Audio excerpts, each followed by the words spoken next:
Here. All Word, right. and I'm up. Going live here, Mhm. here, here, back.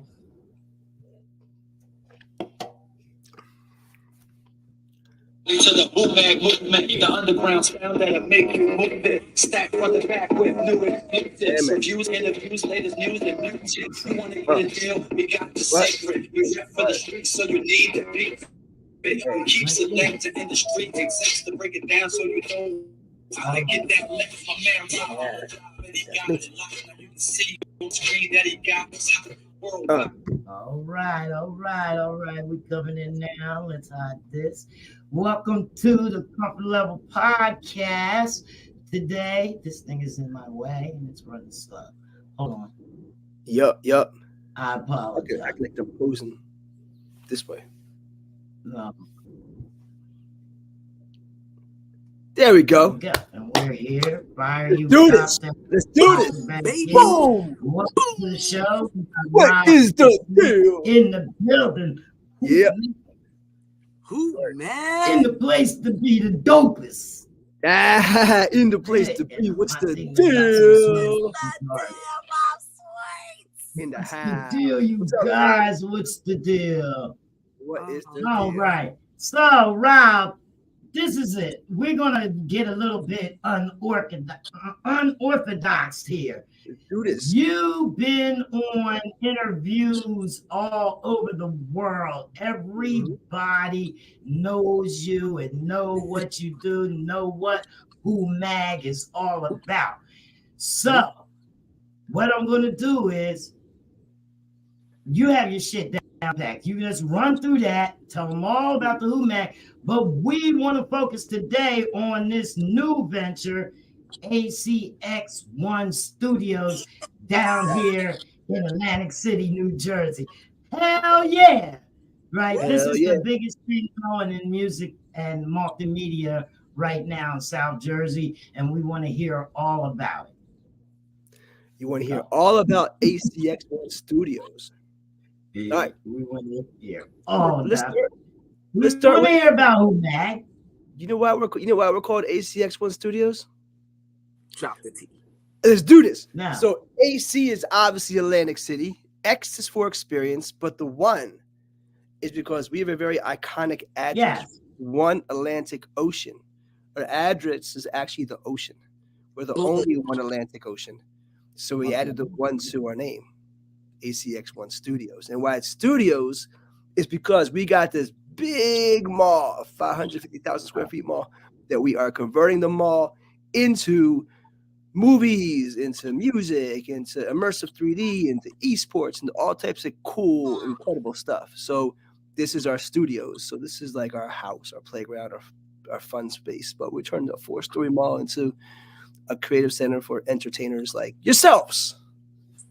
That's why it's called Four ACX1STUDIOS. stories, 500,000 square feet on the boardwalk, On the beach, on the Right on the beach. beach. there's a Right difference. over The the boardwalk, the beach. casinos are on the boardwalk. Right. We're on the We beach. in the We're water, over the baby. ocean. We're over the ocean, yo. We got a 4-story mall Right. over the ocean. You know how we do? We do dope stuff. You all know that. Period. Ah, Well, I mean, but yeah, you do dope stuff, but just one day out of the blue, you guys come up with this, with the biggest place, like nobody's doing nothing. well, You know, I know. Okay, people know it as Ocean One Mall. Mhm. It's been the playground. They Mhm. call it Caesar's Piers. Some people call it the candy store, Mm-hmm. and that's how they know it. In the $1 Million Mall, we used to be called the $1 Million Mall. Some The people may Mil- recognize from I didn't know that. Boardwalk Empire, the very first episode when they kill the girl's husband off and they find him off the pier when they're fishing. That was our pier. Because our pier was a fishing pier. Mhm. So we do have one of the most iconic buildings in Atlantic City. And why we're saying that is like all the casinos are cool. Like, you could, but we're over the ocean. Like, we have the only bar over the ocean. We have the only wedding venue over the ocean. We have a stadium that hosts 3,280 people over the ocean. Where we did Distro Fest. We have some dope stuff here, man. And it's dope. And it's a work in progress. We came here, we took over a mall that's been empty for over 3 years. So we're in the process now of refilling it up and making it super dope again. I love it. So what kind of opportunities is there for like merchants and whatnot? Oh, let me break it down for you. So again, it's a 4-story mall. Some people think it's 3 stories. People don't know there's a hidden 4th floor, right? So I do. Yeah, you do. You've been up there. You know now. I'm sorry. It's all good. It's all good. That's Chrissy, Rob. What up, Chrissy? That's my homegirl right there, Chrissy. So, the first floor is going to be all retail up to a certain point. Retail, restaurants, and stuff like that. We have in the back of it, there's about 9 bars that lead up to an atrium, which again hosts 3,280 people. It's a 3-story atrium. So if you're doing an event, it's not just people watching it from the ground floor, but you can watch it from 2 other floors. That's what's so cool about it. It's like the Thunderdome. It's like you can watch it and look down and watch the concert from above, right? Now the second floor, we're in the 4th floor. I see that. You see that? The second floor is where we're putting all of our music stuff, our music studios, rehearsal spaces, podcast rooms. We have, what else do we have there? Classrooms. ACX101 is going to be the name of our classes that we're going to start doing very soon. We also have immersive 3D we're building out there, esports, stuff like that. We have a lot of real dope ideas for the second floor. And the first floor, I forgot to mention, our first brewery is about to open up called Hennigan's Brewery. But anyway, let's jump up. Yeah, that's going to be our first one. The first one's open. But let's jump up to the 3rd floor. The 3rd floor is going to be all movie sets. So everybody knows that the 3rd floor, if it's been here, it's like, Budokan, Continental, Phillips Seafood was my favorite spot. They had the best food there. When are those restaurants coming back? They're not coming back. We're turning those all into movie sets. So now we are going to have private parties in there and stuff like that too. Everyone keeps asking when they come. Budokan's not coming back, but the Buddha's still there. You guys seen it, But we have some returns to some cool movie sets. Also, the 4th floor, which people don't know about, is our wedding venue and a super exclusive, super private VIP bar. Yeah, over the ocean, which is the dopest bar in AC. Everyone that comes up and says, "Wow, this is the best bar I've ever seen in my life." It's that crazy looking. Yes. We do have one more thing that we're secretly building on the 4th floor, and literally was something I had like the way I work usually is like I need to sleep sometimes. I don't sleep too much, but when I do, all these crazy ideas pop in my head, and I had the idea popped in my head. And I ran out, and I was sleeping on my couch over here because sometimes I usually stay in AC in hotels.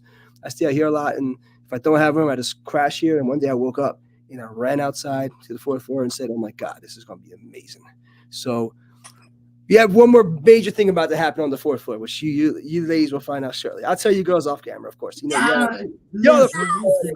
I swear to God, I walked through there and I seen a bed. I kept looking for it. I'm like, where's this bed? Where's this bed? Like, I seen a bed in it. Yeah. I'm here late, man. I'm here working, man. We have a big build. We have a lot of work. I got some amazing partners. There's 7 of us all together.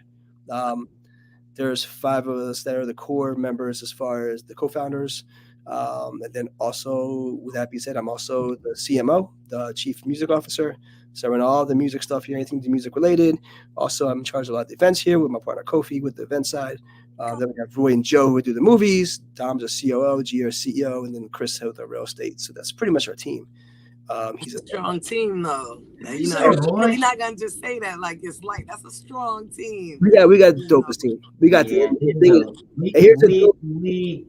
me and Fire had the liberty of meeting them, and everybody was dope. You guys too, so dope. Rob, you too. Oh man, you don't even know how bad I'm crying. I'm like, I done blew up. Rob posted the flyer, and I'm in here crying. I'm like, I blew up already. Yeah. Oh, it means a lot, man. It means a lot. Listen, you two always support everything I do, and I support you all back. So the one thing about, and that's the one thing about us here, all of us here. That's what separates us from other buildings in AC, on the casino side. We're all just guys who love what we do. I mean, you all ladies know me for a while. I don't come for money. I love what I do. My team, we all love what we do. And because we all love what we do, we find someone to back what we're doing. And we all got together, and that's where we are at this building. So while we're not like how Trump's used to be back here, or the other big investors are out here in Atlantic City, we're regular guys. We're regular people so we can relate to regular people because that's who we are. And y'all know me. I'm the same person I was when we rocking in Blackwood. You know what I'm saying?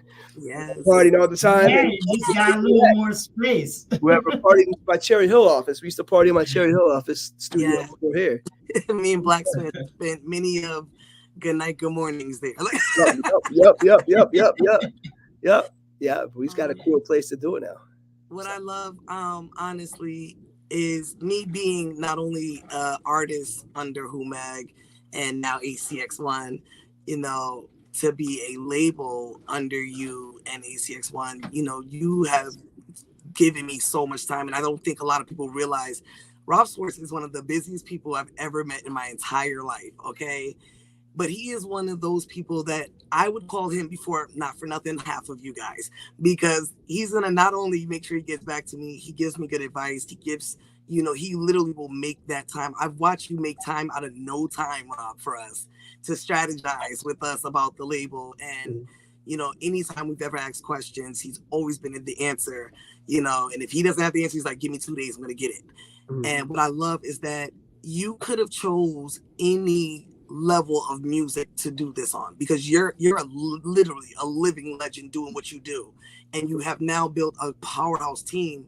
But you chose the independent artists, the artists that are slept on, the artists that don't get heard, the artists that are overlooked, and you literally gave them a dream, because you put panels together that we get to talk to people we would never even get an email to.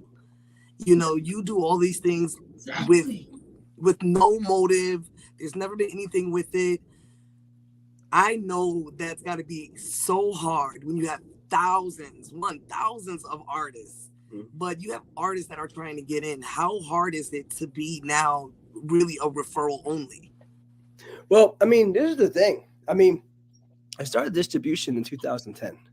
I started because a friend was looking for distribution. And the reason why we're referral only, and we've been that way, is because, number one, my TV show was popping at that. HUMAG TV was the biggest hip hop TV show in the world. Yes. And because of the fact that I had friends that, at that point, there was CD Baby. There wasn't any other ones that, TuneCore, DistroKill. There's other ones. They weren't even out. CD Baby was. So everyone's option was CD Baby. So, which is fine. They did what it did. And all the other distributors, like I got friends at CD Baby. You know what I'm saying? But my thing is that when we launched, it was because I had Just Ice is a good friend of mine. And Just Ice had an EP with him and KRS-One. And that's what helped me got my deal, because I had the situation with the TV show. So, but I just did it because he was a friend. And after that, a lot of these local Philly artists like, yo, Rob, like, can you put me down? I'm like, yeah, that's cool. But I wasn't really focused on the distribution as a business as much as I was the TV show, because the TV show was my number one. So all it really was is me hooking my friends up. Like, I got this distribution deal with Sony Records. Okay. But my TV show is what's popping. Right. So, and and the thing about it was, I didn't even tell a whole lot of people about the distribution. There was never any ads. There was never any promotion behind it. It was just someone saying, yo, you got to fuck with Rob. You got to mess with Rob. Rob's got to go to Rob. Go to Rob. Trust me. Go to Rob. Now. And then it went to someone else. Who started to get someone else. Who got to someone else. Who got to someone else. And all of a sudden, all these artists are coming over, and it's just referrals. And to me, it's like, I'm a big one-on-one person. So to me, I talk to people. You know what I'm saying? I'm not someone that hides behind a computer and won't talk to my customer service rep. So to me, I want to know all my artists and talk to them, because If I don't like you, I don't want you signed to me. I spent 10 years on Wall Street. I spent 10 years in finance. I quit that world. And I made great money. I was miserable. I'm not money driven at all. Right. I get energy from working with good people. And when you do great things, money will find you. But I'm not money driven. I'm just trying to do cool stuff. Right. Dope stuff. You know what I'm saying? So wait, stop right there. So you like everybody that you distribute? Mostly. There's some ones that turn. There's some ones that change on you. Just go by. There's ones that change on you, but to me, it's like, and let's look at Distro Fest, for example. Like, I want to throw an event where I have all my artists in the room, and I'm not worried about security, and I'm not worried about drama. I want everyone to build together and do tours together and do songs together. And look at that, Distro Fest. That's what I'm saying. And to me, it's like, I want to be a big family cookout. I want everyone to get, and that's even. And that's why I did the speakers in the mix this year too, because there was 2 reasons behind that. But we'll talk about Distro Fest in a second. Let me just get back to the whole thing. One of the reasons why thank you. One of the reasons why I did the distribution, how it kind of blew up on its own, and I got so busy with distribution and the TV show, and then finally it came to the point where I stopped the TV show to focus on the distribution. And luckily for me, this little thing called COVID happens. And I was good because, but one thing about it was, a lot of my artists, I had some situations, health issues, and I don't want to get into too deep about that. But one thing I did was I called all my artists during COVID to make sure everybody was okay, and everyone said the same thing. They just can't wait to get on stage again, so, and it was a very unpopular decision that I made. But that mischief night, I threw a party. So 7 months after COVID, I threw a party. And it was just a weird coincidence. We just signed Raz B like the day before. And I said, well, I'm having a party tomorrow. He goes, all right, I'm hopping on a plane. And he literally hopped on a plane and flew out the next day to sign the paperwork in person. And surprised everybody. And we had a bunch of our artists perform. Outdoors was extra safe. Every mic was double covered. I did it because what my artists were telling me that they just wanted to perform again. And I'm big on the depression side, make sure everyone's okay. Make sure I look out for people, you know what I'm saying? And I saw people that actually took their lives with it. So I'm always careful with it and how I talk to people. And I try to do good by people. So that was the purpose of the Mischief Night party. And it was just, like I said, it was just a coincidence that we signed Raz B. I didn't even tell anyone he was coming.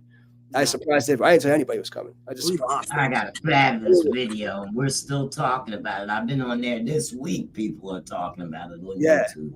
Yeah, so that was dope. And then what happened was, okay, everything's coming back to normal. Now everyone's still, the distribution's blowing up. The distribution's bigger and bigger. We have all these other things in the mix that we have. We have our deal with Big Cuz from 98.5 FM. We break all the records on FM radio in Philly. I'm a voting member of the Grammys. We started doing these Grammy compilations for our artists.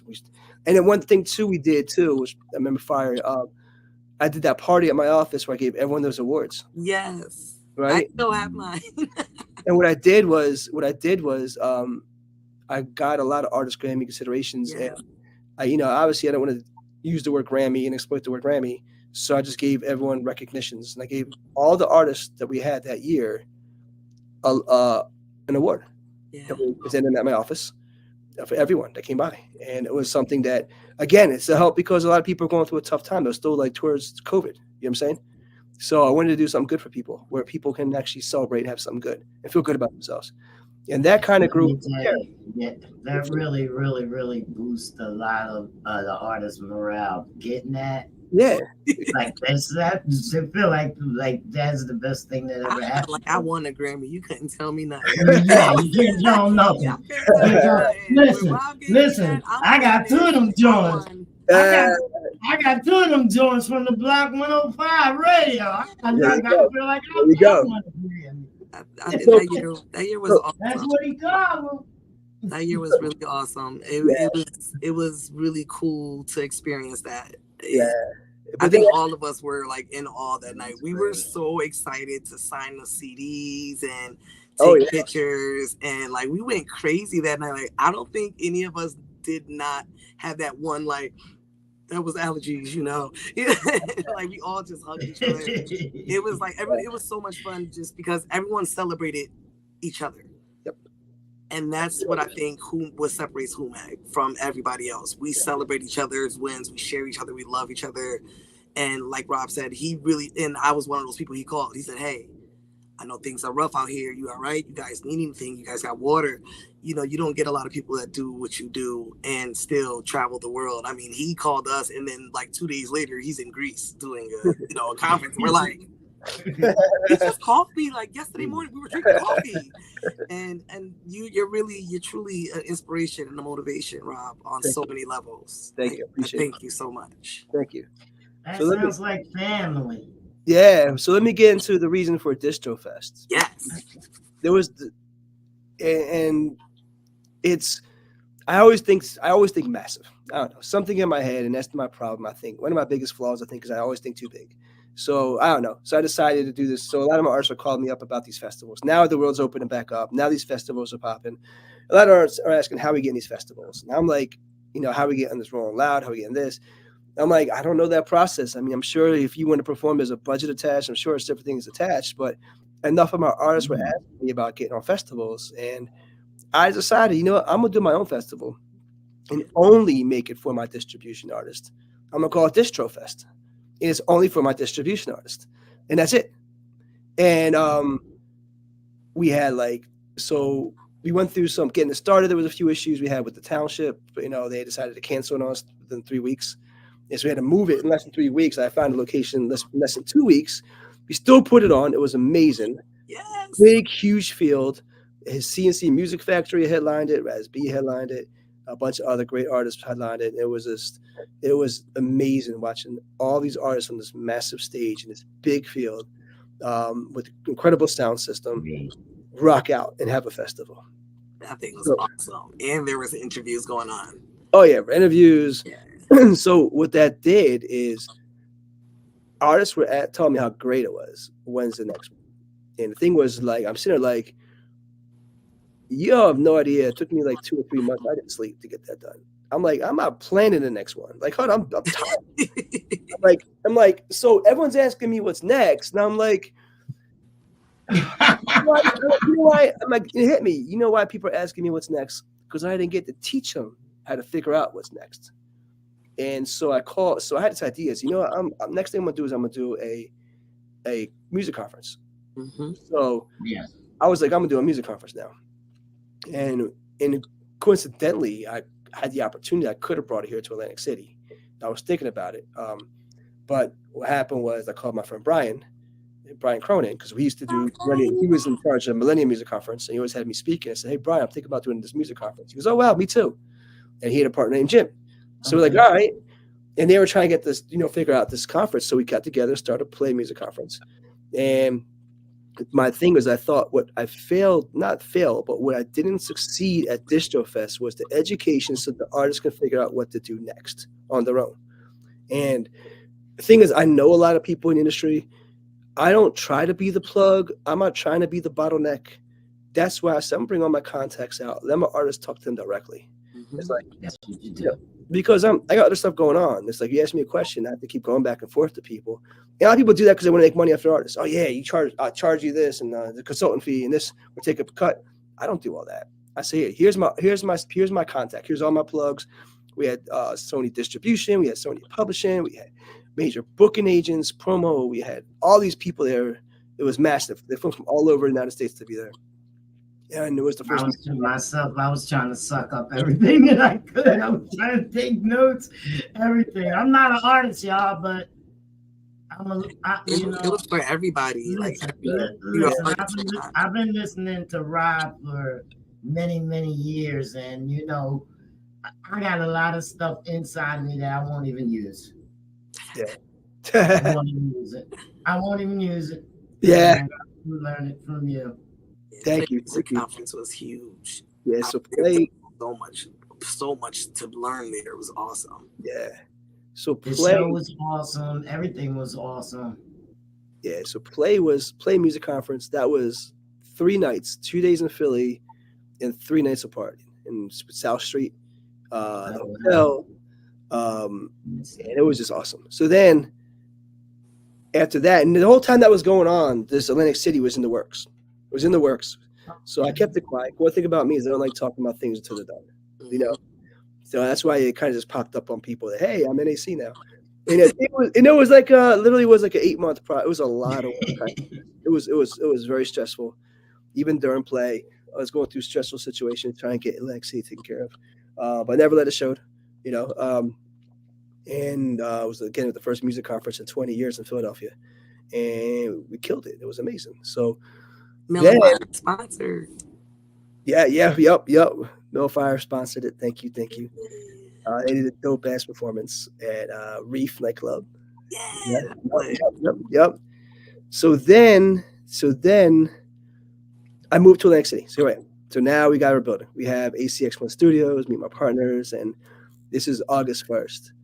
And everything that our whole world's just changed on us, you know. And the first thing I want to do is we had our lunch party, but then I was like, someone's like, hey Rob, since I'm charging music, let's get a music event going. So I'm like, all right, well, let's do Distro Fest too. So we did, and we put panels on it because my thing was what was important to me I'm big on the educational side of the industry. So it was more heavy performance because Distro Fest is all about my artists. But the strategy was to bring the industry into Philly to meet my artists. So my artists get to meet them, and then later they can get to stay and watch my artists perform. So that way it works both ways. It was a 2-day event, and it was amazing. Yes. But the one little issue we had, we didn't have our liquor license at that time or food, but besides that, it was great. People from all over the world. I had artists flying from Sweden, France. I had Toronto, and people from all over flew out here, and just amazing, man. It was such a sigh of relief just to see the look on people's faces, and I'm like a little kid sometimes, like watching my artists perform. I feel like a proud dad sometimes. You know what?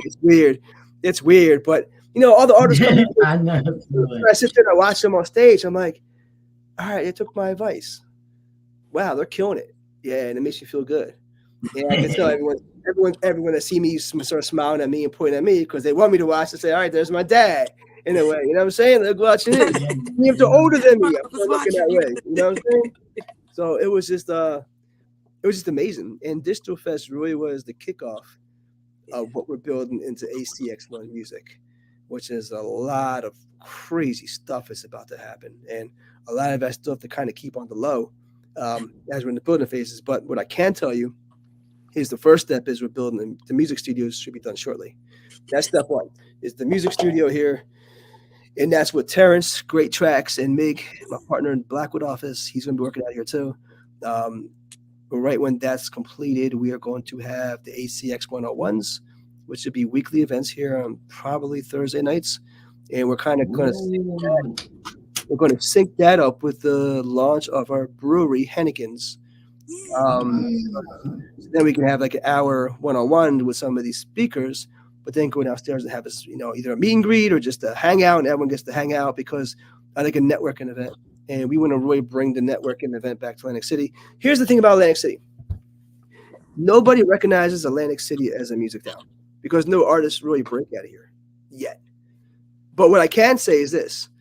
All the DJs, all these casinos, all these DJs, all these bars, there's always something going on. All the DJs flying from all over the world, all the artists flying from all over the world to be here. And it's always been, especially summer. New Year's was insane here with Pitbull and Marshmello, and everyone comes here to party. This is where they come. This is a music town. The DJ Expo is here. Like, there's a lot of stuff here that's amazing. But the problem is no one recognizes it as a music town. So we want to help do that by bringing the industry closer together, all different aspects of the music industry, and make a hub. Like, let's say right now, you want to be an artist. Where do you go? You go to New York, you go to LA. Say you go to New York. What are you going to do? You can't just walk into a Sony Records and say, hi, I'm here. Like, people tell you go to New York. What are you going to do in New York? So we're building the infrastructure where we can break everything here. And there's a lot of strategies around it. But after step 2 with the 101s, we're going to have get a rehearsal space set up. But they're also, when you first walk in, there's a little stage off to the right. We'll get that, start running with performances all summer long too. So there's 29 million people walk by our building every year, right? And you can see that stage as you walk on by our building. So we're going to build that up to want to start breaking DJs, artists, even if it's a comedian or something like that, just to bring some energy, because I'm big on energy. And when you walk by a casino, it's real dark inside. You can't see in the windows. Once you get in, you have to go pretty far to see any live entertainment on nowadays.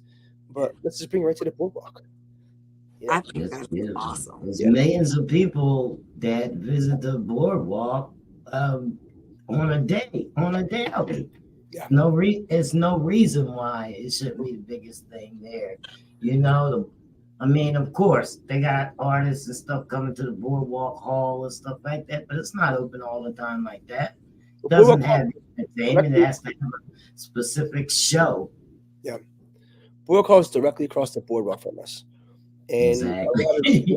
promoters have an access by after parties, things like that. We have a sneaker conference, a tattoo conference, Comic-Con, Comedian Con. What else we have scheduled? We have a lot of stuff scheduled this summer already. We have a lot of events coming. So we are building up. Our calendar's filling pretty fast for the summer, because in Jersey you have 10 weeks. You have Memorial Day to Labor Day. And that's your height of when you have to lock everything in. So, we moved in August 1st, so we came in towards the end of summer, and it was just so insane here coming in that day. There was a country music event called Tidal Wave, which is facing our building, right behind the building. And it was insane. And my boy Alex got me free tickets, so I went with him. I was like, all right, let's go. You were the everything. I never listened to country music. I'm like, all right, well, it was like great, wasn't it? There was like, I was stuck here. It was late, and I'm like, he's like, oh, what we doing now? I'm like, I'm at the office, man. He's like, come on, let's go to Tidal Wave. I'm like, all right, let's go. And I tell you, I had so much fun.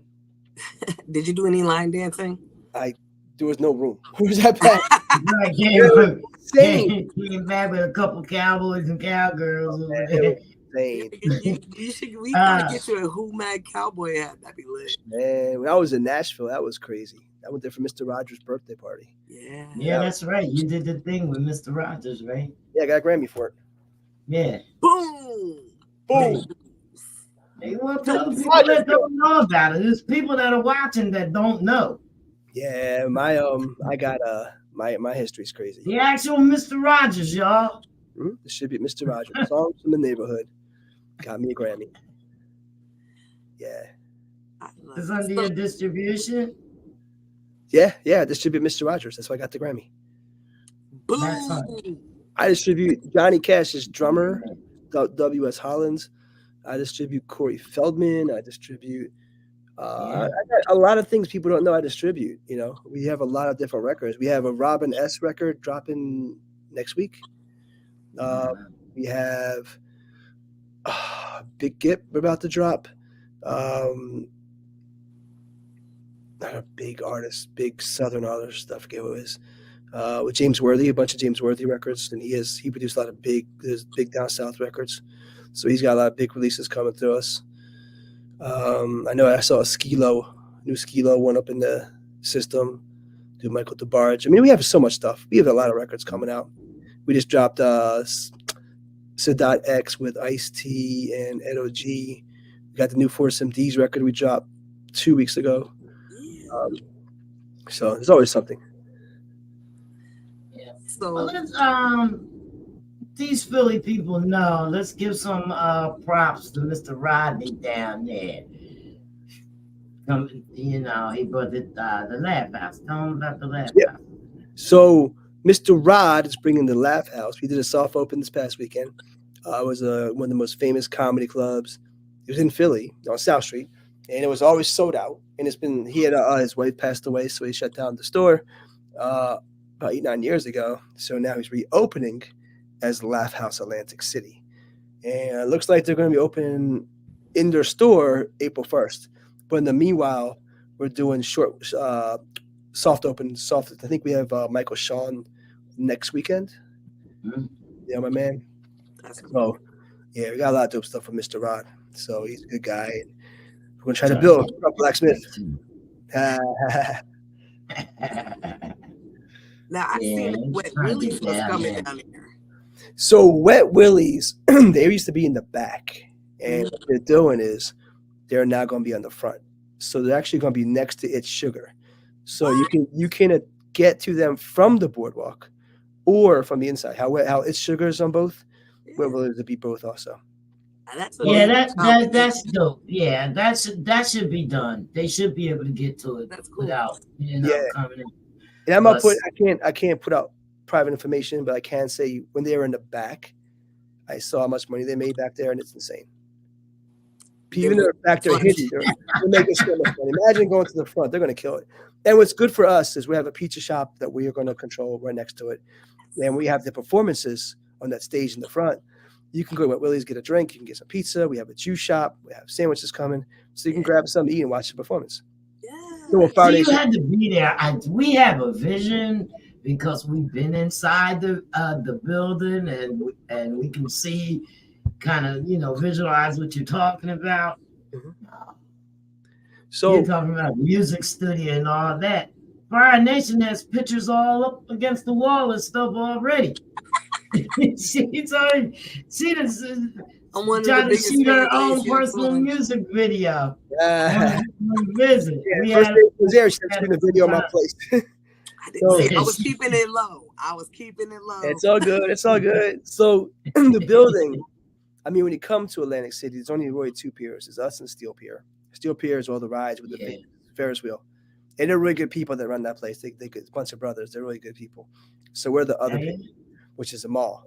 So it's really like we're like a skyscraper on its back. And the thing about it, like why I love everything about it, the worst part about it is that my office is on the 4th floor way in the back. So it's private. You can't get to the 4th floor most ways. So you have to go downstairs. It's really tricky. So if someone's at the front door and wants to get in, I get like 20,000 steps a day walking back and forth to this building. It's so massive. It's massive, which is fantastic. Segue. And it's like, why would you big? But it's awesome, man. And but I get my steps in, and when I finally get to sit down, and all of a sudden I feel like, oh wow, my legs are hurting, But you got to get them to put you like a the fireman's pole. I know, right? I can see because where your office is. If you slide down, you'll come right into the candy shop. But the good news is we got a golf cart now, so we can drive people back and forth. Yep. I said that too. That's a huge upgrade. I mean, you got to fix. There was one there, but it was broken, so we fixed it. You asked Diamond. We want to chip in and get your golf cart on a Segway.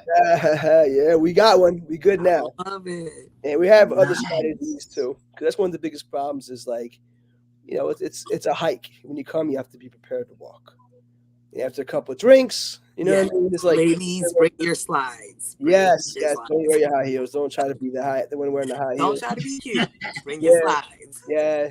Someone had the escalators the other day, so it's like, it's just comfortable, man. It's ACX1, man. We always do dope shit. So whatever it is. You shouldn't be coming here to sit around anyway. You should be ready to move and mingle. There shouldn't be too much sitting down when you come to ACX1. We want you busy. We want you moving around. We want you networking. And that is one thing every single time we've gotten there and we've hung out with you guys, it's always been a networking experience, a learning experience. Some way we build and we leave with a lot of, knowledge to take with us. So I love it. I love what you guys are doing up there. What up, Mikey D? We put out a new Mikey D and Bumpy Knuckles record too. Oh, man. That. Mikey D, they're killing you. You'll be like 16, Mikey D. Yeah, man. Yeah. So with the film coming, make sure y'all see everybody shouting you out. Are you excited about the film side of things coming in with, especially because you have the HUMAG distribution? Are you like really trying He's to got SAG AFTRA behind his back. I heard everything they said other than the private meeting. Man, if you are, they're ready for Rob. We have a film. We already have a first film already booked. Start shooting beginning of February. Can't give too many details out. But here's something else that I'm doing here. Here's something else, and this is really going to revolve around HUMAG distribution artists and now ACX1 distribution artists, which is and I keep a lot of stuff quiet, but being that no one could really copy this, it doesn't really matter. It's pretty well, they can, but they're not going to be able to.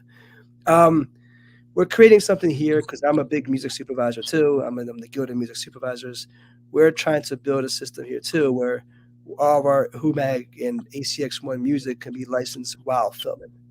So being that I've worked, and I produced, I directed. In fact, one of my movies I did goes on Lifetime or Hallmark this Thursday at 8:00, A Party to Die For. I was the location manager in that one.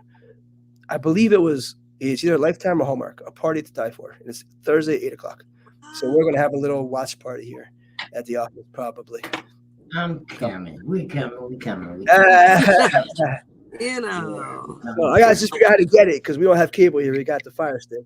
I have a podcast. I don't have a guest. I got to figure out how to get it. I have a guest on Thursday. The day after tomorrow. I don't know what's going to be reran. It's on other outlets too, but it's on Tubi, I think too. It's actually it was a Tubi original, so Tubi actually paid us a nice big budget because the same company that owns. You probably did. It was the same company that paid for. It's Lifetime, Tubi, and Hallmark. I think they're all the same company, so they paid for it. You know what I'm saying? So like people put the stuff on Tubi and you see other. It's not like that. It's actually a Tubi original. It premiered as. So that's the main focus. But yeah. What else we got going on? Thanks, Earl. Appreciate you, homie. But yeah, we have a lot of films we're lining up now. I haven't told anyone this yet, but so I guess you're the first to hear it. But we got I just got everything booked for South by Southwest. So ACX1STUDIOS. Last 2 years, HUMAG I was representing HUMAG at South by Southwest. This year, it's me and my partner Roy going to be ACX1STUDIOS at South by Southwest. So excited about that. Angela Burton, what's the deal? I knew you didn't want to run. About to be all in your business, bro. Yeah. Maybe South by Southwest was the talk we had. Yeah. I'm excited about that. Yeah, that's the best. Yeah. South by South. So it's but so much. South by Southwest is one of the biggest music festivals other than Disto Fest. I love that. Look at that one, Jenny. Play that shit. You're gonna bust that shit out. So South by 8 days. The first 4 is film, the last 4 is music.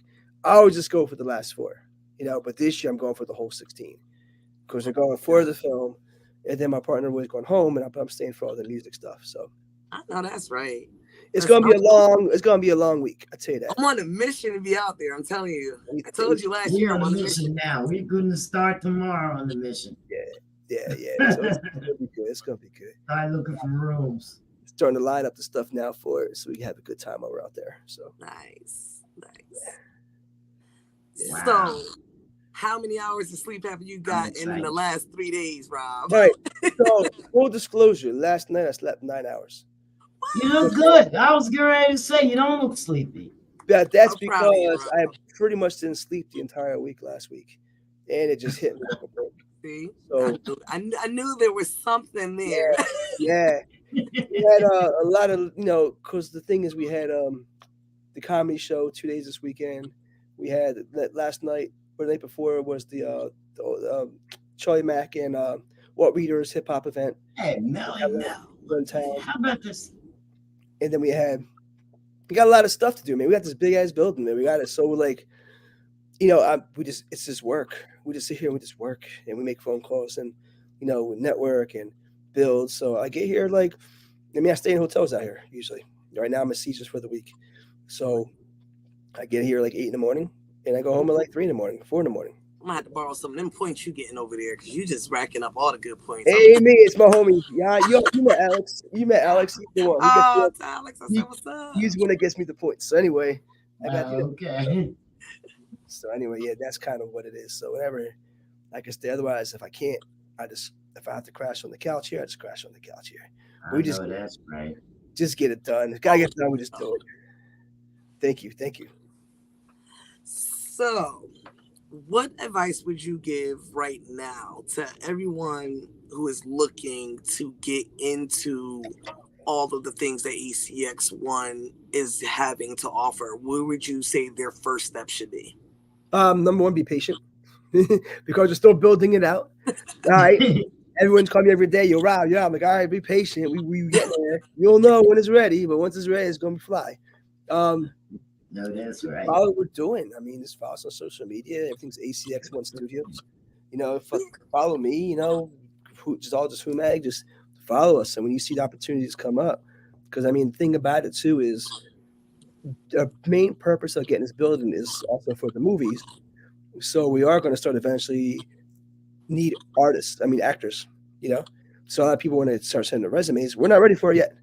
But we eventually will, because when we start doing movies, we want to bring local people in. We want to support Atlantic City as much because right now they're supporting us.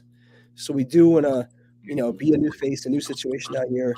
And if we need extras all of a sudden, we know we can call everyone locally. You know what I'm saying?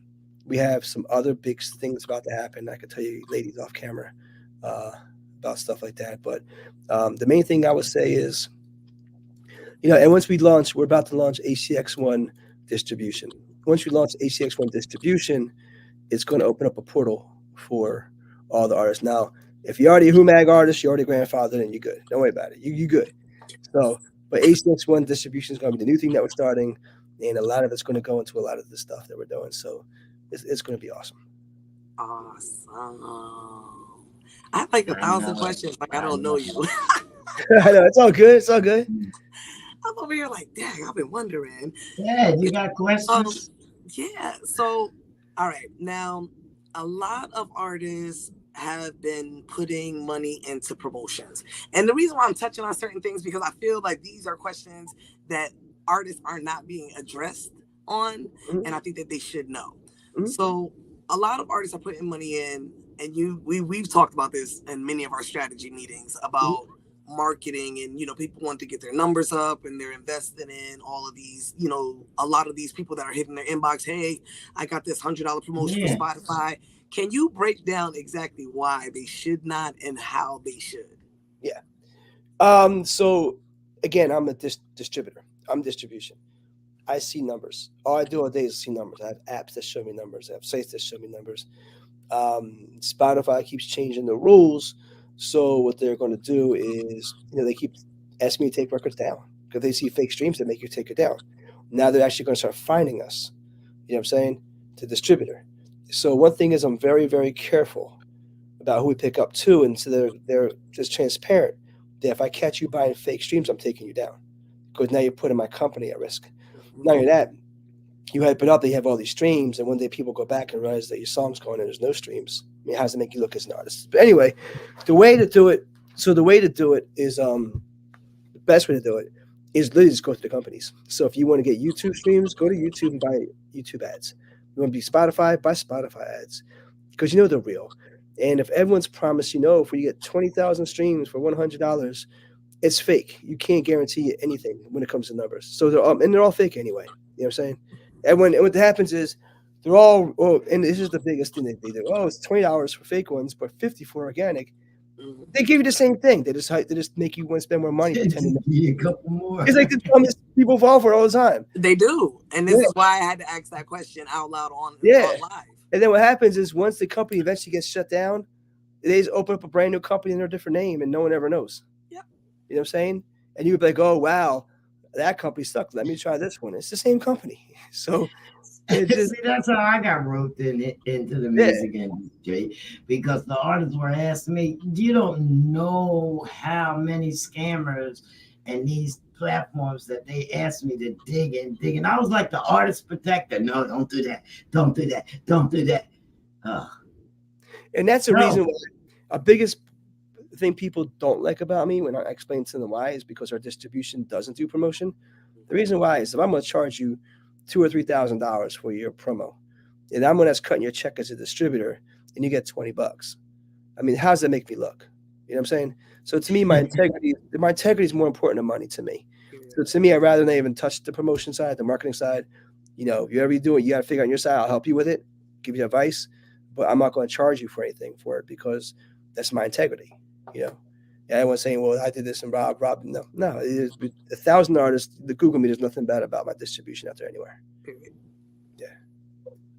That's right. They ask for the advice, you tell them how to do it, and they He never said you were gonna like the answer. Yeah. So you're like, we're like doing my marketing. It's advice that you're getting. Yeah, there's no that you can trust.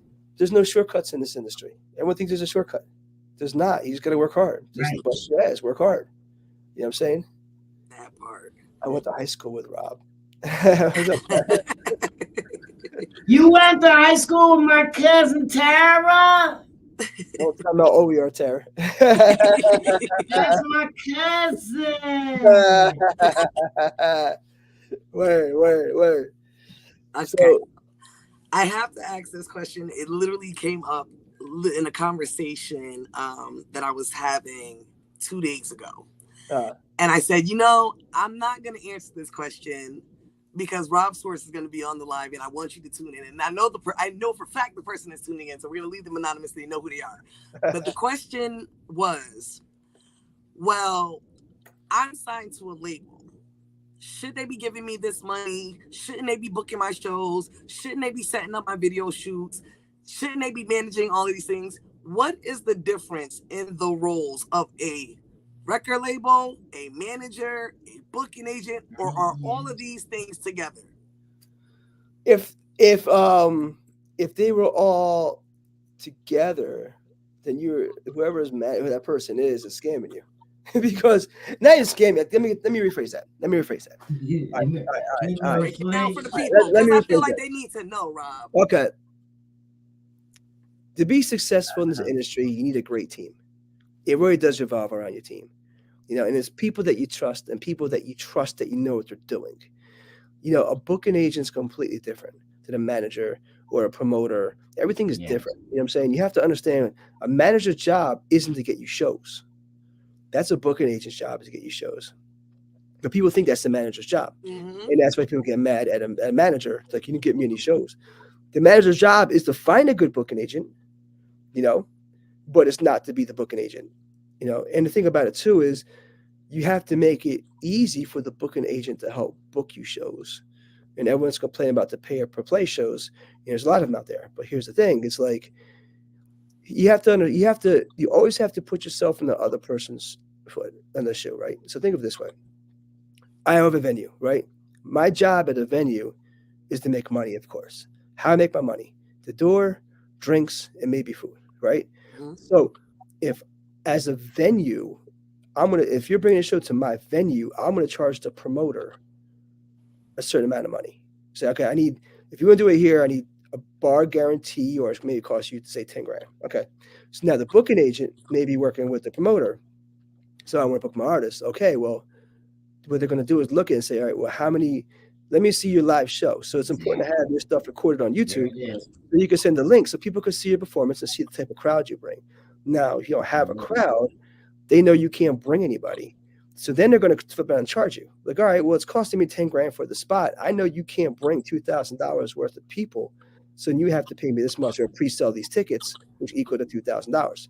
Because again, their job is to make sure they don't go broke or lose money in the event. So the managers, so as an artist, you need to focus on building your fan base. And you have to focus on building your stage performance. Because now if you do a show of 5 other people, sorry, but if you're the dopest one, you're going to steal the audience. People are going to start gravitating towards you. And not saying, but the whole thing is everyone tries to, share fans. Eventually we do these type of shows and expose new talent. But that's what you should focus on is like, if you want to book shows, like why would they book you when there's millions and millions of artists? Right. And this is why they start charging people. These are why they pay for play. And sometimes you got to play that game. You know what I mean? But make sure you do your research before you do it. Like right now, one of the biggest hustles is South by Southwest. You got to be careful because I'm going to break down South by Southwest, which some people probably don't want me to break it down. But I'm going to break it down exactly how it's done. Please break it down. And, but here's what it is. South by Southwest, there's a street called 6th Street. 6th Street is all bars. All the performers, independent artists, perform on 6th Street. Now the shows may be packed out, but most of it's independent artists and their people. The industry goes to places like Rainy Street, and there's other sections they go to because they don't want to go to a place that's jam-packed with artists. All the major movie companies, music companies, all of them have their own parties. So like the Orchard has the party, the Grammys have the party, the BMI has the party, ASCAP has the party, Spin Magazine has the party. All these companies have their own parties. You know what I'm saying? So what's going on is like the industry goes to those parties. They're not going to the bars to see independent artists and discover new talent. You know what I'm saying? So it's something you got. So, but don't get it twisted. You can still go there and get new fans and meet some new people. Mm-hmm. It's not saying it's a bad thing, but you have to understand, don't let people sell you dreams because the industry is going to be there, but they're going to be a different place. You got to figure out how to get to the other place. Mm-hmm. Right? Well, I feel like it's important for the artist. If you've been an artist, say at least for over 5 years or more, and you may have a lot of fans, but you need some fans that spend money, okay? And because fans come with responsibility as well. Yep. Yeah. And then down there not too, supporters. You got to remember too, if there's like 1,000 artists, thousands of artists down there too, like if they're gonna remember everybody. Like it's like there's a lot of people there. Like how are they gonna remember who you are? I mean, there's thousands of artists there. Like if you met somebody, like your follow-up game has to be dope. Your impression has to be dope. Yes. They have to remember you. And that's what I tell everyone I do at Distro Fest, right, Fire? I say, listen, don't be the whack performer. Yeah. Don't do what everybody forgets. Yeah. Because that was the biggest thing he said. He said, remember, what is it about you that makes you different from everyone? And I will never forget that because every performance, I make sure there's something about me. There's something about my team. There's something about the way we walk, the way we talk. There's always something that you remember. And that was something that Rob was very, very, he says this to all of the HUMAG artists. Don't go in here like you're supposed to be everybody else. You're not meant to be like everyone else. Don't go in here like everyone else. Yep. And that's the best advice I could say was given to me. Good advice. Yes. Good advice. Yeah. Wow. See, I had to bring that up because artists really, I think this is a big thing. And this is why I think your panels, your conferences are so important. Artists do not realize what roles people are supposed to play. And like, they're so excited about the title. They don't really get into the details of what the actual position entails. They're like, well, I got a manager. Mm-hmm. Okay, your manager is make sure your paperwork's correct, make sure that these people are in line. Then you have your booking agent. They set up these shows. Then you have the marketing. They make sure they take care of this. Then you have your promotion people. These are people you put in place. But people go into things expecting so much and will argue to the death. Mm-hmm. And then someone like me goes, well, your manager is not your booking agent. Yeah. They shouldn't be. They don't have to spend that money for you to do that. As an artist, these are certain things you actually got to bring to the table for these people sometimes. And they're like, what? And I'm like, just tune in. Rob will be on, and I'm gonna act him live, and then we'll hear it from his mouth. There's nothing else to talk about. You know. I mean, my advice though is, here's the thing I learned, and I'm the best at distribution. I know what I'm great at. I'm great at distribution, music, television. That's my whole thing. I know what I'm great at. I know what I'm good at. You know what I'm saying? And what I had to do is, my problem is one of my flaws is that I want things done, and I have a hard time when I rely on somebody. I give them a couple shots. If not, I'm just going to figure it out myself. I taught myself how to make my flyers. You know, the Distro Fest flyers, posters. Because I had someone making it, couldn't quite get it right. I taught myself how to make my own CD covers. I taught myself how to make my own websites. And I didn't want to. I was scared. I was so scared to make my own website. All that? And the reason why was I know once I learned how, I wouldn't want to stop because I get addictive like that. I know, like, okay, if I could build my site, I'd build 1,000 of them. But I was in a situation where I had to learn how to do it. So I'm like, all right, I can learn this in 4 or 5 hours. Let's get started. And I sat there and I built my first website. Yeah. And I built all of them. You know, I don't hire anybody anymore. And I built some for friends too. I'm not a website guy. I just build them to do them for my own sites. Right. You know, but I'm that kind of guy where I learned everything. I taught myself how to film and how to edit myself. I learned on Final Cut for Dummies on a book, Final Cut for Dummies 3. That's how, and it was so hard back then, not like now. I taught myself how to do all this stuff because I'm the type of guy. I give you a shot. You can't do it. That's cool. I appreciate you. Bye. I'm gonna figure like that too. I'll figure it out. Same way. There's nothing negative. There's no bad. I'm not mad. Just that when I need something, I need it now. Yeah. So if I'm waiting, I get everything. Yeah, because in this industry you have an image, and you have to have a reliable team. Yes. So, yeah, that's the way it goes.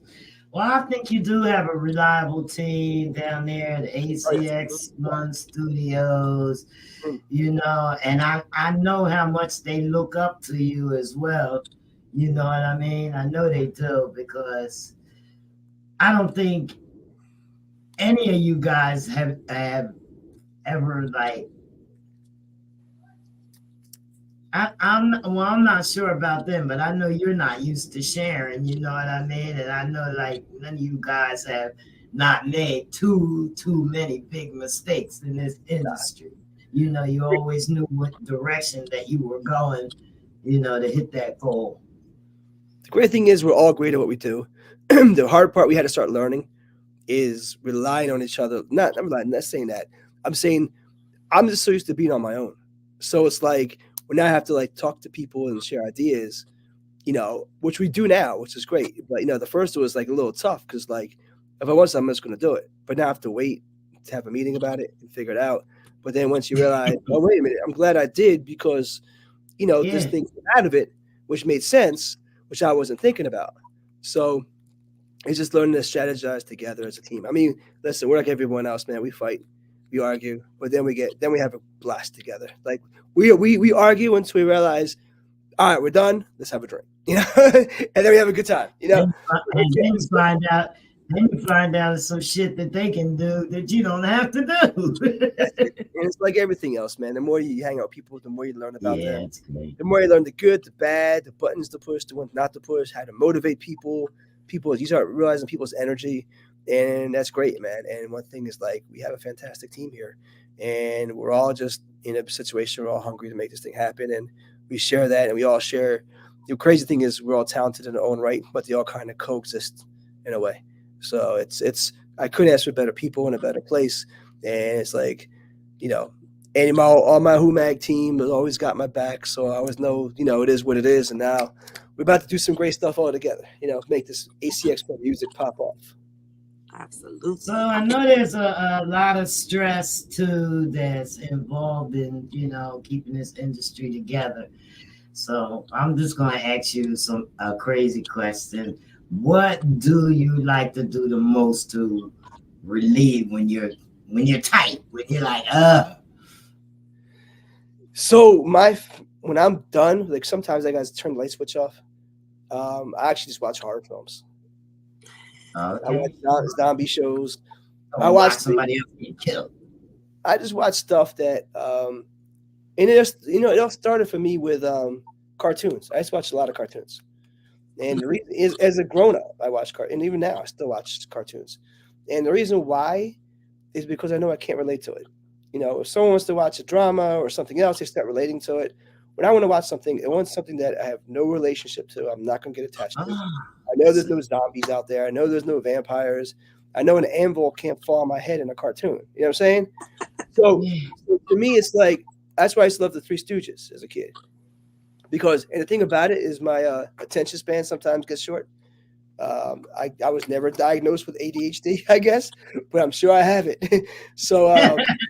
So watching things that are 10 minutes long opposed to an hour and a half sometimes is easier for me. That's why I like cartoons as well too.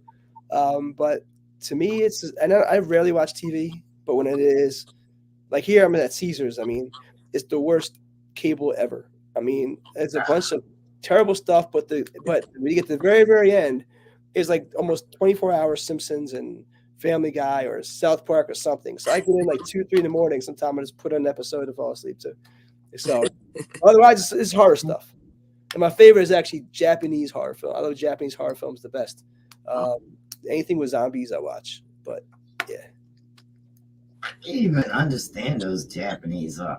Oh, you got to watch some of them. Oh, what I was gonna say, I've been like binge watching them lately. It's been I think I'm watching. So now my time off, I just started watching The Kingdom again on Netflix. It's a series, and it's by like the 7th time I watched it. what? Yeah, it's awesome. I migrate to anything that has trauma, emergency rooms, doctors, all that stuff. I don't I don't know why. I like I don't see Ted. people. I I like was Ted. zombies. I said I don't want to see. Daddy.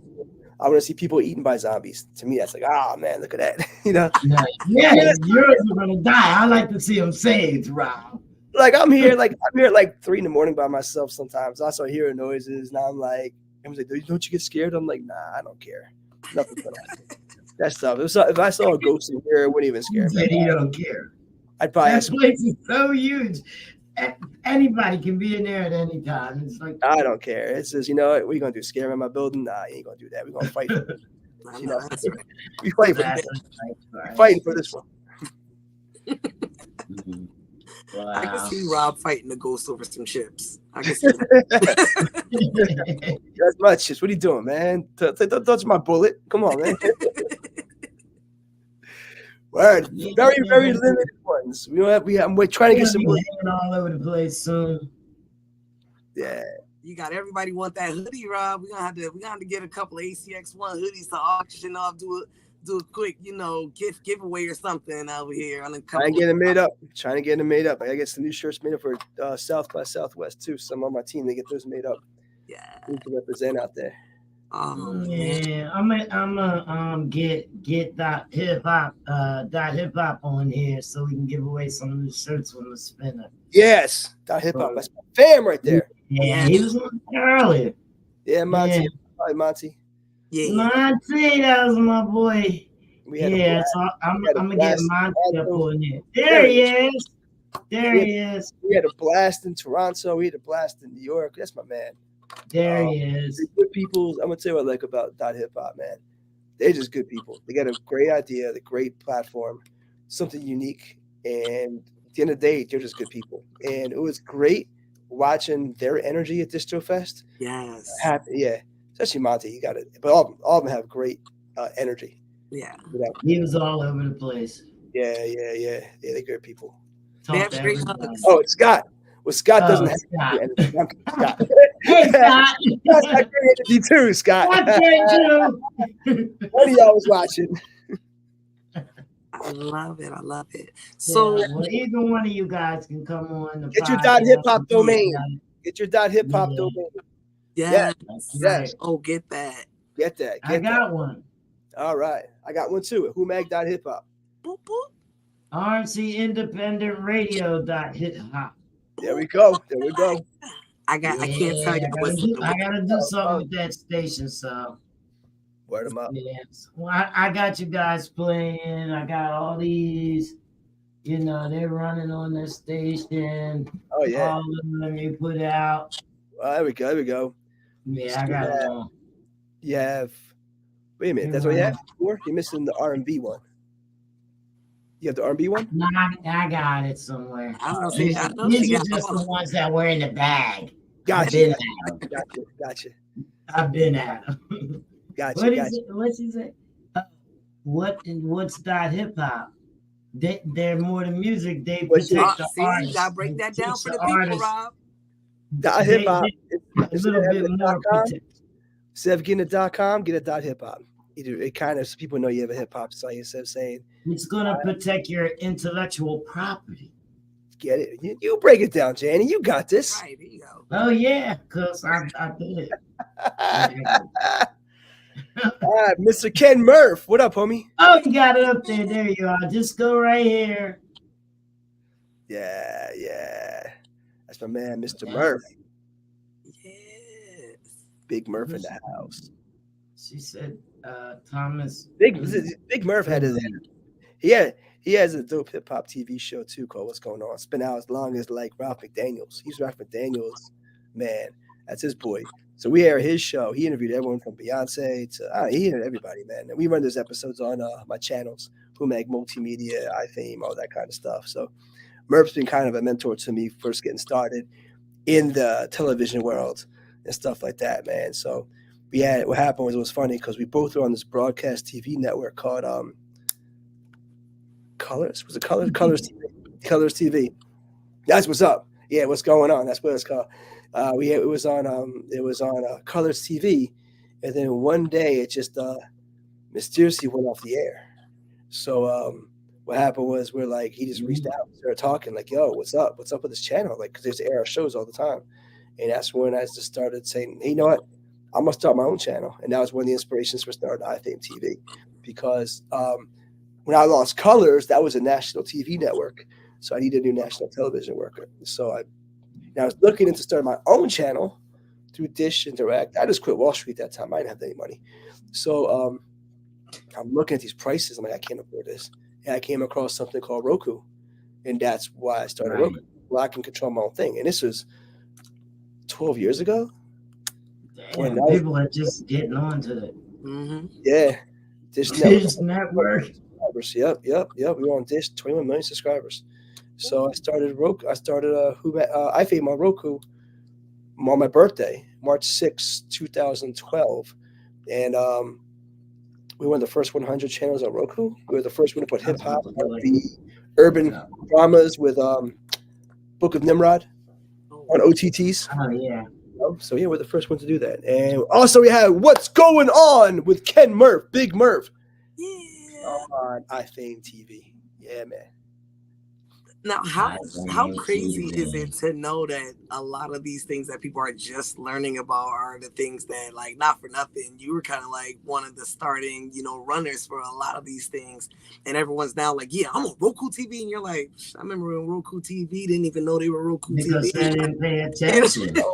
12 years ago. I was on Roku 12 years ago. I started. Because I see so many people just starting off, like even just your history with NFTs. Mm-hmm. Let's get into that, because a lot of people most people don't even know what the NFT is. So let's break down what the NFT is and how long you've been involved with NFTs. So, shout out to my man Noble. He brought me on to his company, and I'm now the CCO, Chief Content Officer. And my job was bringing over artists to band royalty. So what I had this idea to come out with something called the Homies. Because I always say, what's up, homie? And it was Homies. So it was me and Gus Fink, who's a crazy illustrator, the dopest illustrator. If you don't know, check out Gus Fink on social media. I'm sure you've seen his artwork. He does all the creepy, scary stuff.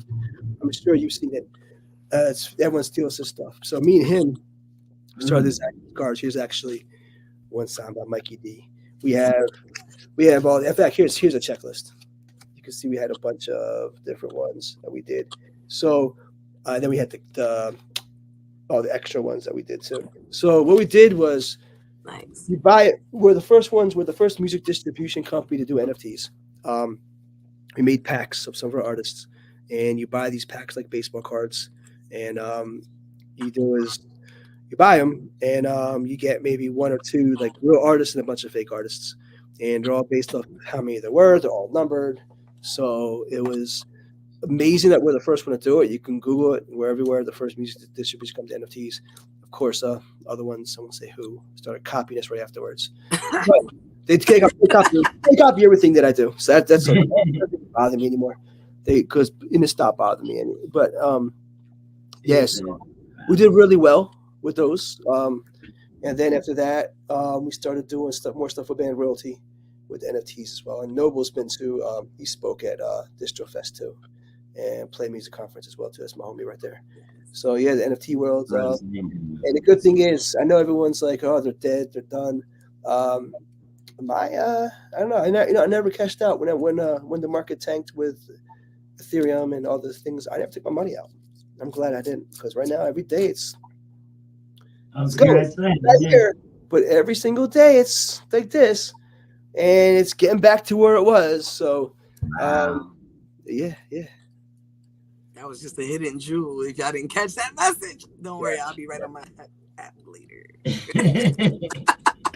Yes, sir. Could say yes, sir.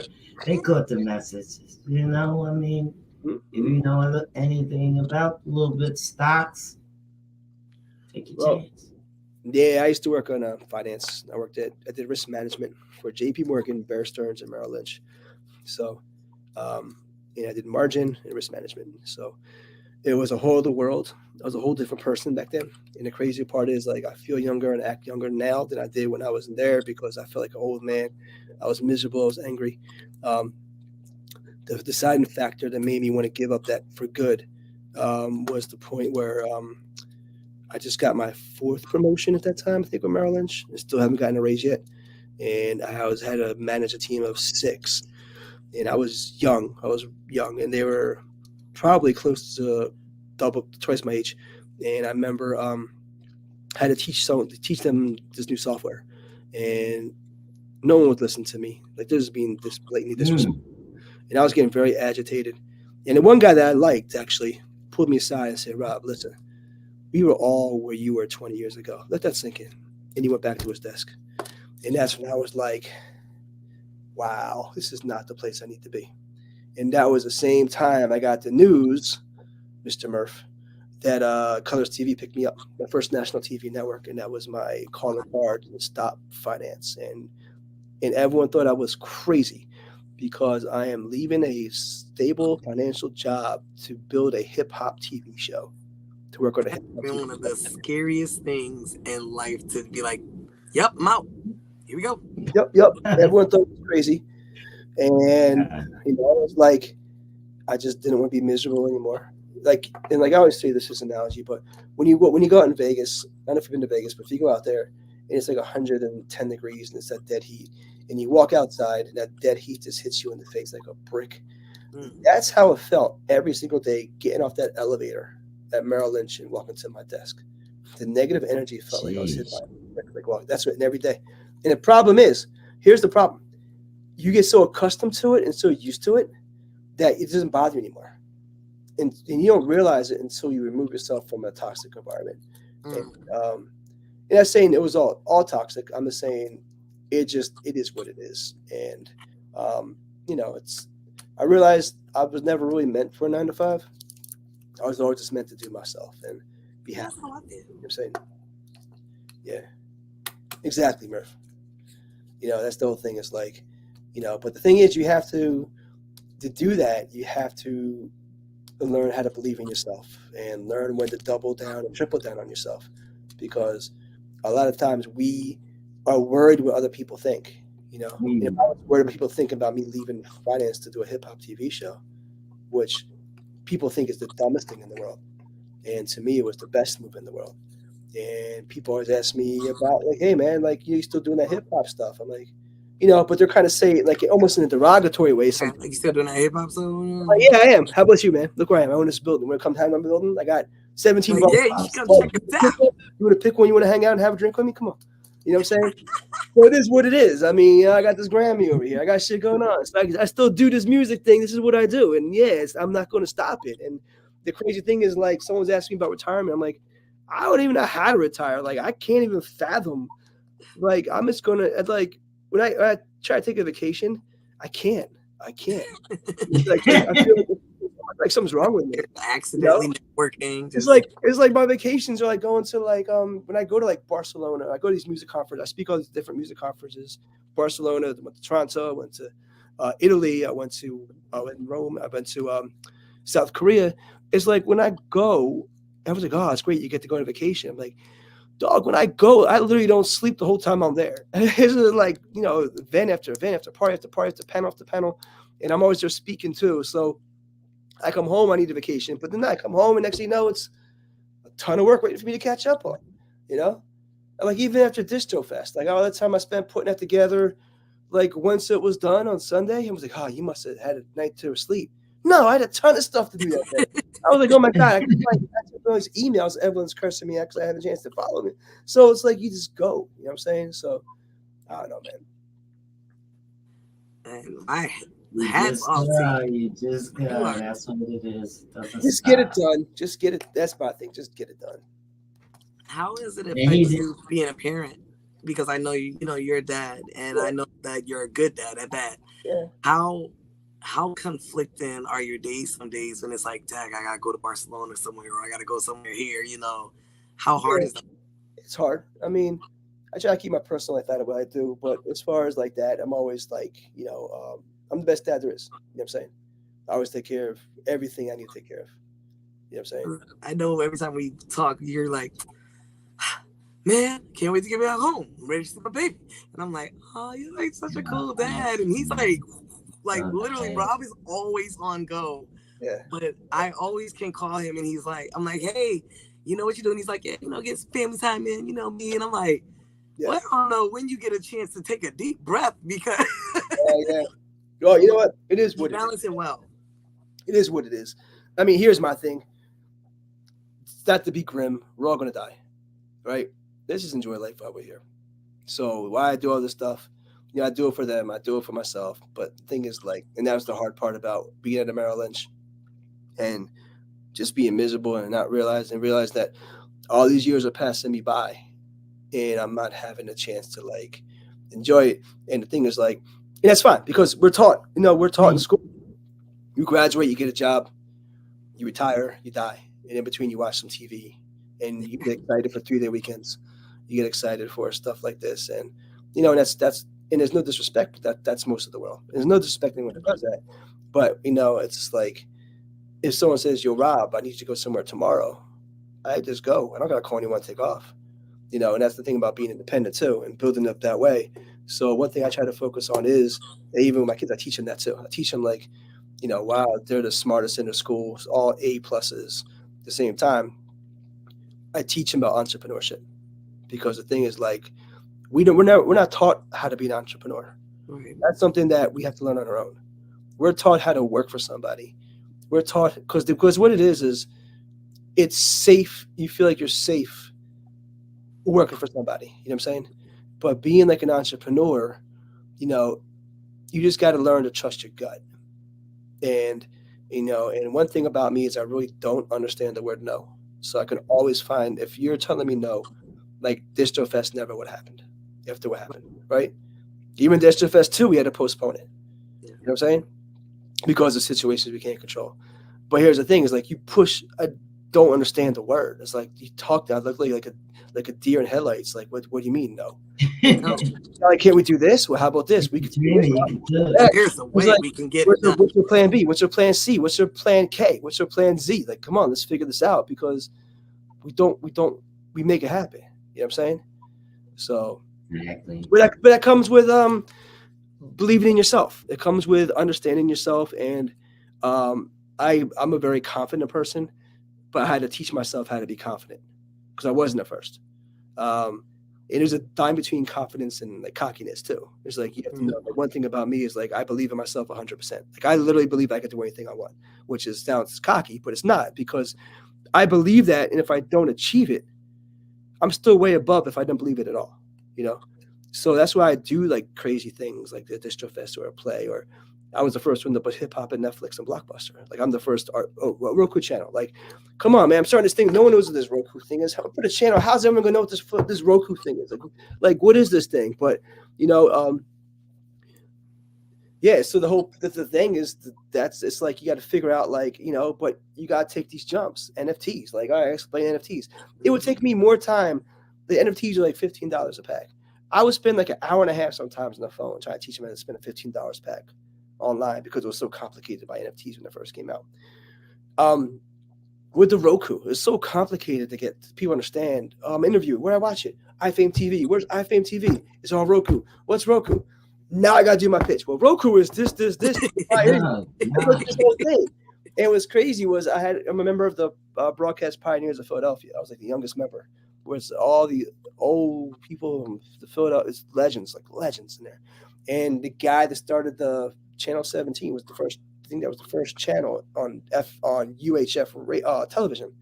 And he was speaking how he launched his channel on UHF, and the TVs didn't have UHF at that time. There was no bottom dial, so he had to go door to door selling this component to hook up to your TV to get his channel. And that's how I thought about Roku. I'm like, oh my God, that's like when it's the same time I was like, I gotta explain to people how to go buy a Roku box. It was. I remember them. Mm-hmm. See, I'm old. I remember them though. You know, it's almost like, you know, now the guy they put the cable in now was. Yep. Yeah.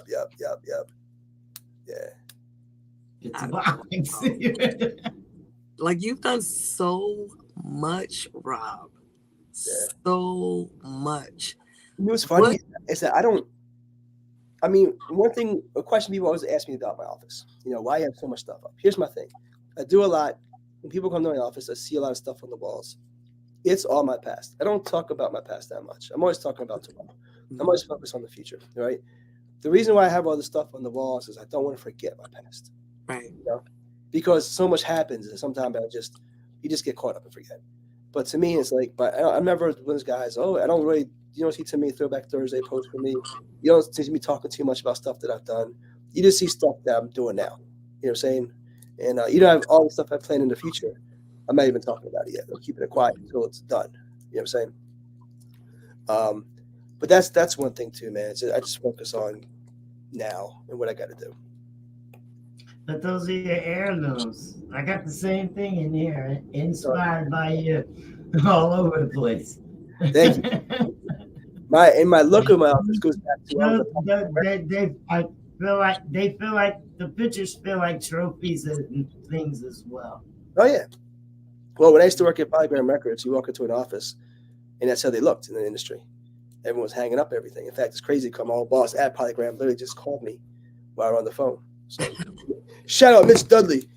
The crazy part was he was at Polygram with me doing distribution, and now he's at the Orchard doing distribution. Wow. Yeah. So all these years we still rock together business-wise, which is awesome. And that's strong right there. When you have like years of business, you know, building, and the bond that you guys have, it becomes more than just the business, which is really good because then you're able to explore and kind of keep your ideas open and fresh with someone who you know isn't really like preying on you. You know, I love that you do keep those doors open. But I know that's got to be really hard sometimes because doing what you do, you have to keep your eyes wide open for the negatives, even though you do look at the positives in the future. It's always something that, you know, is ready to come up. You know, how do you avoid falling into the rabbit hole, so to say? Well, one thing that the benefit from my 9-to-5 job I had before was risk management. I'm very, very, very good at reading people. That's one of my secrets. I don't talk about it, but before you walk in my office, I already know who you are for even coming to my office. When I meet you out somewhere, within 10 seconds, I can already tell what you want from me. And I'll play along. Don't get me wrong. Like, you know, because sometimes it's fun to see how far this game goes. You know what I'm saying?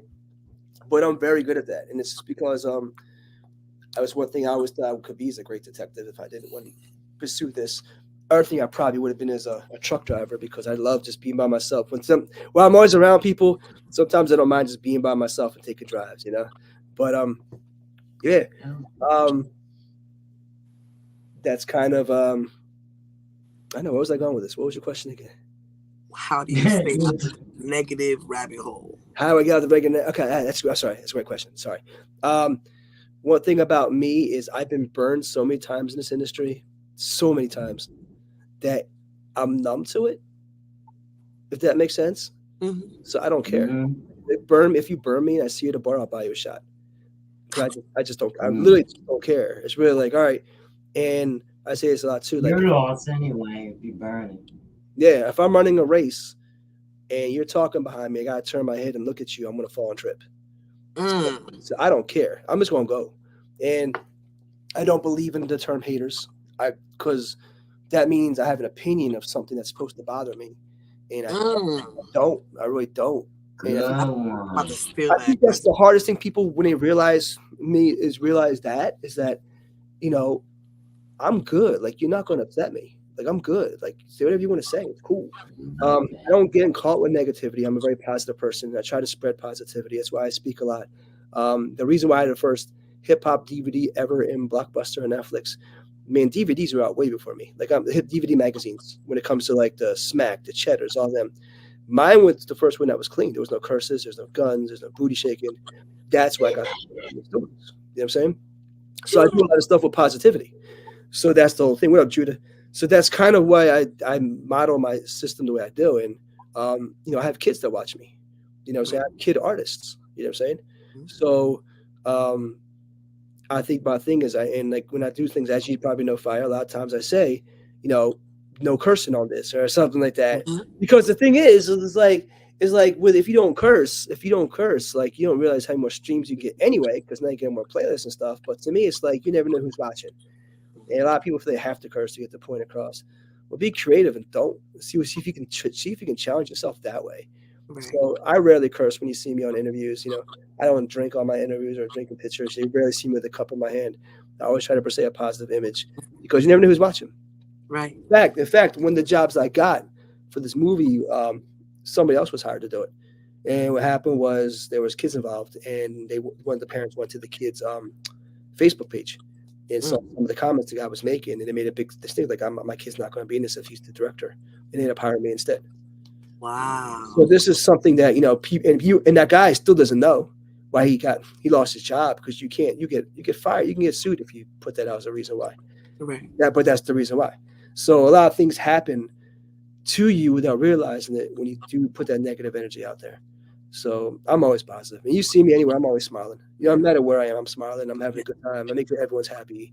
And I see someone upset, I'll go over and say something, try to make them smile, just to spread that energy to them too.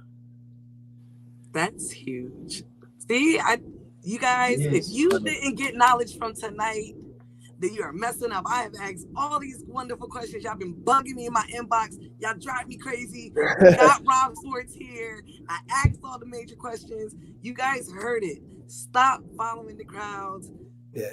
Be careful what you're doing, what you're doing. You don't know who you're being watched by. You don't know who you're standing in front of. Watch what you're doing.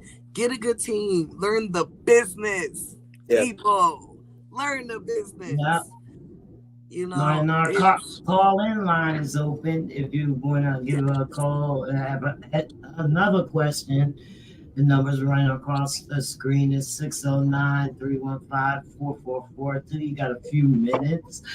But that's the reason why I wanted to bring Rob on this interview, because I know that he's been doing these big things for God knows how long, you know, and me, I'm a person that I just want to show everybody, and I've been talking about it, because I deal with a lot of indie artists that, you know, well, they don't listen too much, or, you know, their budgets are a certain way, you know, so I try to give them the bits that, you know, and the things that they can do. You know, one thing that they can definitely do is come to an event such as Distro Fest and learn. I'm gonna say one thing I'd say too is everyone comes to me with a great idea, and they always say, if I only had an investor. And I say, well, if that's what you're coming at me with, then it's a dumb idea, because if you rely on an investor, it may never happen. So why don't you strategize on something you can do on your own without an investor first? You know what I'm saying? Because originally, because here's the story about HUMAG. HUMAG was supposed to be a magazine. It never happened. And what happened was we had an investor that was interested in putting money up, and we found out after we did all this. Now, what I did when I was putting it together, I'm always going a step and beyond. So what I did was I had a camera guy, and we started filming these stuff and put this DVD together to present with the business plan to get the money for the print magazine. After that we found out the guy was BSing the whole time. We haven't got the money. I was devastated. So my camera guy's like, well, what are we going to do about this magazine, about this DVD? I said, I don't know. He's like, well, put time into what we're going to do. So I said, I don't know. So I ended up putting the DVD out, and that's the first DVD that broke Walmart. It was a Walmart, Target, and the first one to be on Netflix and Blockbuster. So like things happen the way it's supposed to happen. But I did that without an investor, and to this day, I didn't. You know, except for this place here, I've never had an investor in my entire life. I did everything on my own, struggled on my own. And I lost everything on my own trying to figure it out, got it back, you know.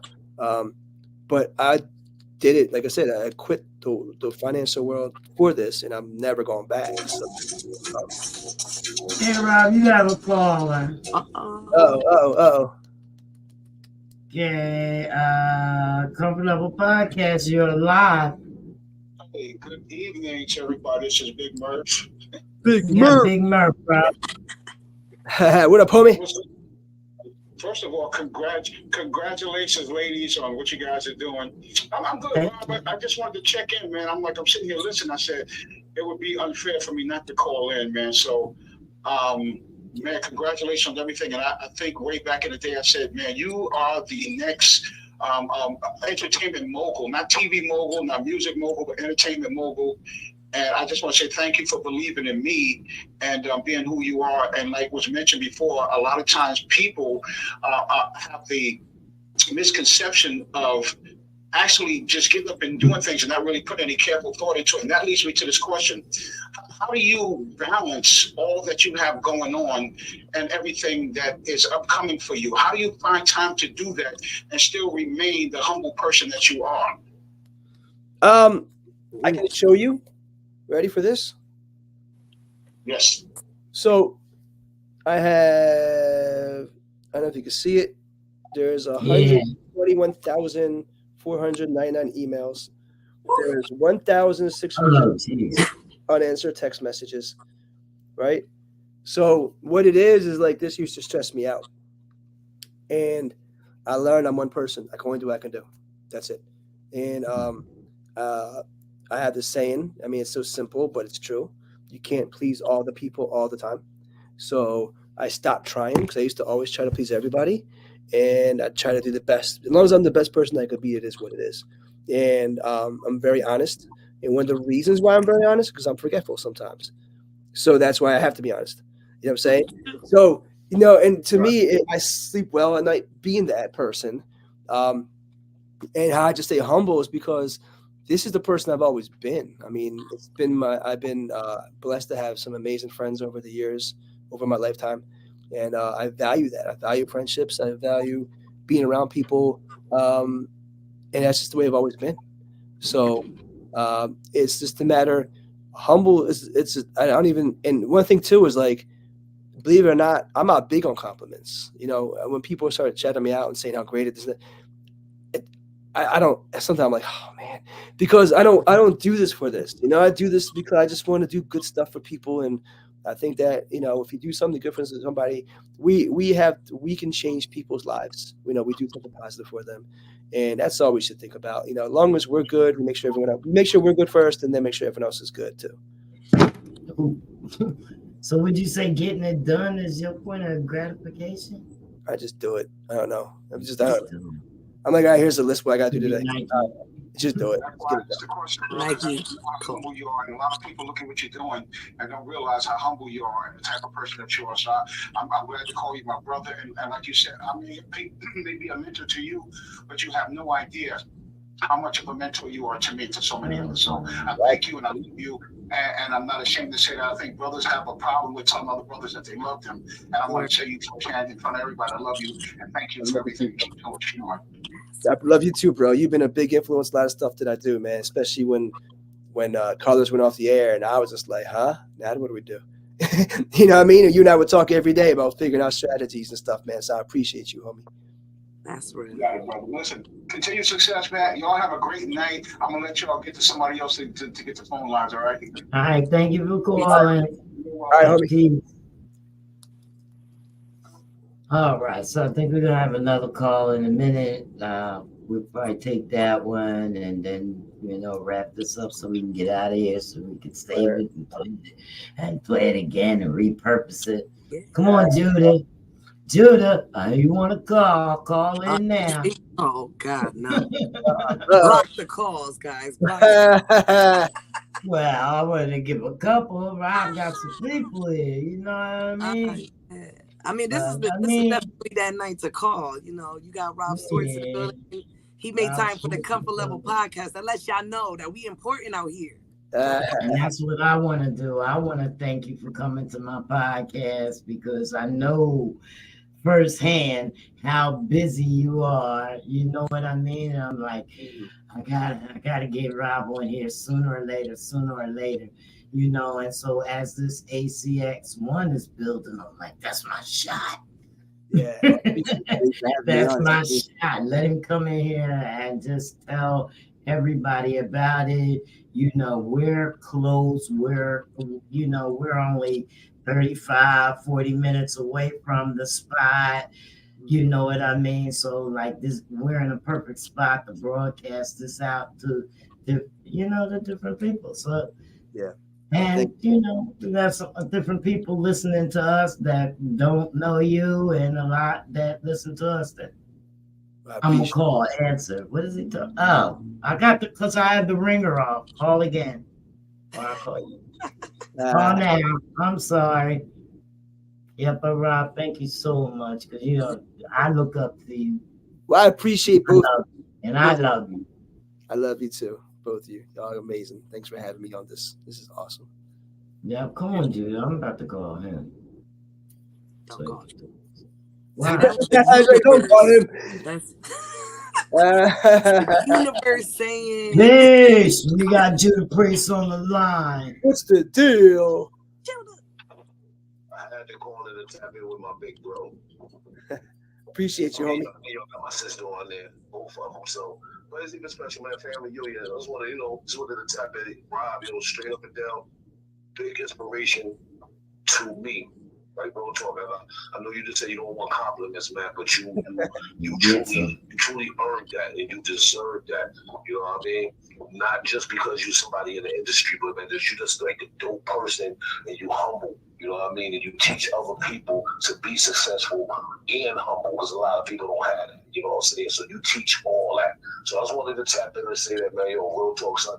I love you, bro. I appreciate everything you have done for me and all my teammates and everything, man. So, well, I appreciate you, bro. I love you too, man. I appreciate you. Yeah, and they say you've been the same person from day one. Oh, day one. Yeah. And that's what I like about it. From the day I came to my first event, I don't know. I do things. I think I offered to buy you a drink and you said no. What day was that? Because he worked. When he's working, he don't drink. I don't drink when I work. Right. That's what he told me. And I never forgot that. Yeah. You know? I get a couple drinks afterwards. When we wrap up, we're going to party. Oh, yeah. You know. You know how we get down. We know when that. Yeah. We know. But I don't drink during my events, you know what I mean? Oh yeah, me and Blacksmith have definitely killed a couple left bottles. the office during the sunrise. Killed a couple bottles. Oh yeah. This is supposed to be 20 minutes. We have to drink. You have all the brands, the beer distributors, the liquor distributors. Everybody's there. You always got. We have to try things. Oh yeah. Rob, it's been such a pleasure. I mean, thank you for everything that you do. Yeah. For the indie artists, for the upcoming actors and actresses, for the entrepreneurs that are just looking to learn. On every level, on every platform, you're always there for people.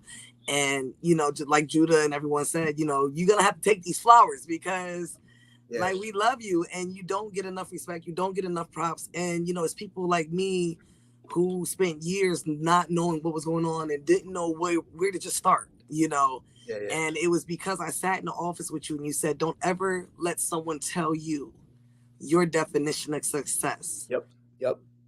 That, that resonates with me. And it's because of that conversation that I drive people that same way. I always tell them, listen, don't let nobody or what everybody else is doing. Don't look at their numbers. Don't look at none of that stuff. Because what is your definition of success? What do you want to accomplish? Where do you see yourself? Don't compare yourself to anyone else. And if any lesson came out of me sitting with you in those offices, that was one of the best lessons you could have ever given me. Well, thanks. So I definitely want to thank you for that. Gotcha. Thank you. Who Mag? So what is it that you want to leave us with, Rob, before we get out of here? What I'm gonna leave you with is that I know you giving us a whole bunch, but I mean, just like these knuckleheads is not knuckleheads, but they're gonna go. A lot of us, you know, some of us don't remember what we were quoting. You know what I mean? We have to have the book there, and we have to study it. You know, so give us something short that we could just, you know, it's gonna stick. The most important thing is learn about yourself, understand your strengths, your weaknesses, find your strengths, build upon them. If you're weak at something, that's fine. Don't worry about it. Just figure out what you're strong at and build it and knock it out the park. But it is about believing yourself and having your self-confidence. If you're an introvert, you may have to learn how to be an extrovert. You may have to learn how to talk to people and do dope stuff. But at the end of the day, it's like, again, don't anyone tell you no. You know, when I was a kid, I did a bunch of dumb stuff. And I did it because someone would dare me or say, you know, you can't do this, so I would do it. And the thing about it is now as a grown up, I have the same mentality. If you tell me I can't do it, I'm going to do it. And I do it either way, I'm going to do it. Because if I believe I can do it, and like I said, I believe I can do whatever I want to do. But I do it for good. So my thing is always be there for your friends, be there for your family, be there for your people, support them. It's important. You need to support yourself. But stay strong, stay positive, and just learn everything you possibly can, and just knock out the park. And right now, the latest thing is, real quick, bring it back to it, ACX1 Studios here in Atlantic City.